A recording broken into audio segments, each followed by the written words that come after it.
Pierre-Alexandre Pernaut, nous allons donc conclure ce tour de table avec vous et donc parler du logement neuf, puisque, comme je voudrais vous le rappeler, vous êtes vice-président de la FPI Provence, en charge du territoire du Var. Alors, on pourrait peut-être déjà dresser un bilan de l'année écoulée en se focalisant sur le stock.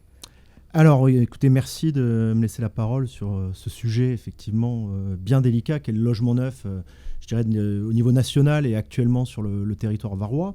Le stock, de toute façon, va être révélateur de la situation actuelle. Trop de stock, c'est dangereux, certes, mais on en est très loin. Et un stock faible, comme nous le connaissons, c'est le signe d'un secteur qui est mal équilibré. Aujourd'hui, on a 1717 logements en stock dans le Var, ce qui représente moins de 9 mois d'écoulement.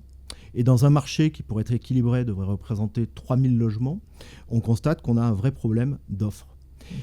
Contrairement, si vous voulez, à d'autres secteurs, l'automobile, l'aéronautique ou encore les agences de voyage, que sais-je, pour les raisons qu'on connaît, qui ont un problème de demande, nous, c'est totalement l'inverse. C'est-à-dire qu'on est aujourd'hui incapable d'enrayer ce processus de déproduction, je ne sais pas si le terme est bon, mais on l'emploierait quand même, avec cette problématique de permis de construire qui ne sont pas délivrés et qui font qu'aujourd'hui, on a un stock qui est très faible, en recul de 31% par rapport à la fin de l'année 2019 sur le Var. Et donc, c'est un sujet vraiment de préoccupation majeure, puisqu'en plus, on est sur des cycles longs. Et on sait que ce qu'on produit aujourd'hui, c'est aussi le fruit d'un travail des années précédentes pour obtenir des permis, dont on n'oublie pas qu'ils peuvent être attaqués. Et donc, on sait que, malheureusement, même sur l'exercice 2021, il sera très difficile de réaugmenter ce stock, avec les conséquences que l'on connaît. La première, l'emploi sur les entreprises du BTP.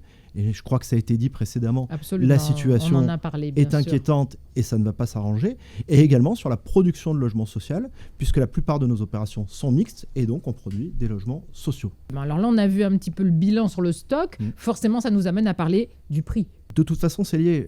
Plus vous avez une offre qui est faible, plus généralement elle est chère. Oui.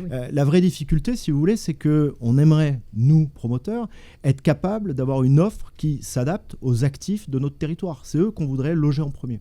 Aujourd'hui, ça devient difficile puisque notre offre est très faible. La demande reste très soutenue, surtout sur un territoire comme le Var qui est attractif pour toutes les raisons qu'on connaît et qui l'est de plus en plus. Et donc, on a des prix aujourd'hui qui sont, pour moi, décorrélé quelque part de la solvabilité du plus grand nombre. Pourquoi ? Parce qu'on atteint 5 000 euros du mètre carré, 4 958 euros sur l'ensemble du Var, avec une égalité, je dirais, entre le Var Est et le Var Ouest, avec des prix, vu la rareté de l'offre, qui ont dépassé 5 000 euros, c'est la première fois, et même 5 300 euros sur la commune de Toulon. La métropole, on a un prix qui est en augmentation de 10%, et sur le Var, finalement, on est très cher, mais on l'était déjà, puisqu'on augmente en théorie que de 2% sur l'année, malgré un prix qui est très et trop élevé, si vous voulez. Absolument. Merci beaucoup, Pierre-Alexandre Pernaut, pour cette analyse. Merci à tous nos intervenants. En attendant, continuez de nous suivre sur la chaîne YouTube de l'OIP, mais aussi sur les différents réseaux sociaux. Et j'espère à très vite pour un prochain rendez-vous.